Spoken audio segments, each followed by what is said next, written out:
اعوذ باللہ من الشیطان الرجیم بسم اللہ الرحمن الرحیم۔ حضرت سلیمان علیہ السلام قدیم اسرائیل کے ایک نبی اور بادشاہ تھے جو اپنی حکمت، انصاف اور غیر معمولی صلاحیتوں کے لیے مشہور تھے۔ ان کی زندگی اور میراث کے چند اہم پہلو ہم آپ کو بتانے جا رہے ہیں، لہٰذا آپ سے گزارش ہے کہ ہماری ویڈیو کو اینڈ تک ضرور دیکھیں۔ حضرت داؤد علیہ السلام کا بیٹا، نبی اور بادشاہ، اپنی حکمت انصاف کے لیے جانا جاتا تھا۔ جانوروں کے ساتھ بات چیت کرنے اور ہوا اور جنوں کو کنٹرول کرنے کی صلاحیت دی گئی تھی ان کو۔ یروشلم میں مسجد اقصی کی تعمیر کی، مصر سے عراق تک پھیلی ہوئی ایک وسیع سلطنت پر حکومت کی۔ اپنے دانشمندانہ فیصلوں اور مسئلہ حل کرنے کی صلاحیتوں کے لیے مشہور، انسانوں، جنوں اور جانوں کی ایک طاقتور فوج تھی۔ جانوں اور پرندوں کی زبان سمجھنے کا تحفہ دیا گیا ایک ماہر معمار اور بلڈر تھے۔ اپنی عاجزی اور مہربانی کے لیے جانے جاتے تھے۔ اللہ کے نبی اور رسول تھے۔ ان کی نمایاں کامیابیوں میں بہت سی چیزیں شامل ہیں جن میں سے میں آپ کو کچھ بتانے جا رہی ہوں۔ یروشلم شہر اور مسجد اقصی کی تعمیر کی، ایک مضبوط اور عادلانہ سلطنت کا قیام کیا، پیچیدہ مسائل اور تنازعات کو اپنی حکمت سے حل کرنے کی کوشش کی، جانوروں کے ساتھ بات چیت اور ان کی ضروریات کو سمجھتے تھے، عظیم کارنامے حاصل کرنے کے لیے ہوا اور جنوں کو کنٹرول کرنا جانتے تھے، انصاف اور ہمدردی کے ساتھ حکومت کرنا جانتے تھے۔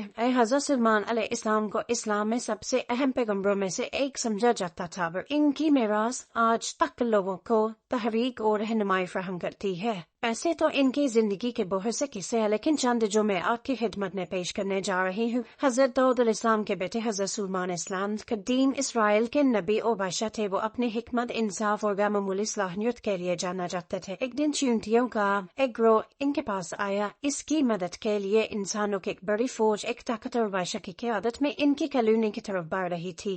اسے تباہ کرنے کے ارادے سے چیونٹیوں نے حضرت سلیمان علیہ السلام سے ان کو جانے کی منت کی۔ ان کی درخواست سے متاثر ہو کر حضرت سلیمان علیہ السلام نے اپنے قابل اعتماد مشیر ہوپو پرندے کو بلائے۔ انہوں نے پرندے سے کہا کہ وہ چیونٹیوں کی مدد کے لیے زمین کے تمام مخلوقات، چھوٹے سے کیڑے سے لے کر سب سے بڑے جانور تک کو جمع کرے۔ ہوپو پرندہ مخلوق کی ایک ناقابل یقین فوج کو جمع کرتے ہوئے دور دور تک اڑتا رہا۔ سب نے مل کر انسانی فوج کی طرف کوچ کیا، جس کی قیادت خود حضرت سلیمان علیہ السلام کر رہے تھے۔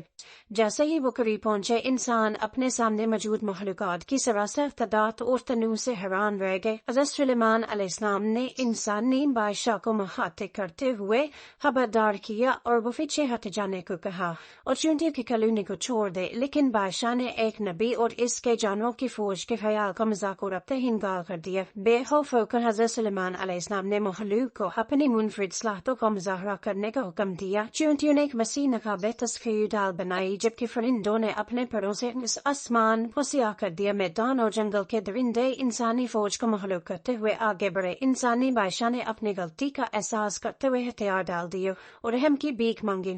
حضرت سلیمان علیہ السلام نے اسے معاف کر دیا، لیکن انہیں خبردار کیا کہ وہ چیونٹی کی کالونی کو دوبارہ کبھی پریشان نہیں کریں گے۔ اس دن سے زمین کی مخلوقات حضرت سلیمان علیہ السلام کو اپنا محافظ اور رہنما کے طور پر دیکھتی تھی، اور چیونٹیوں کی کالونی آج کی نگرانی میں پروان چڑھتی تھی۔ یہ کہانی حضرت سلیمان علیہ السلام کی شفقت، حکمت، غیر معمولی صلاحیتوں کے ساتھ ساتھ قدرتی دنیا اور اس کی مخلوقات کے ساتھ ان کے گہرے تعلق کو بھی ظاہر کرتی ہے۔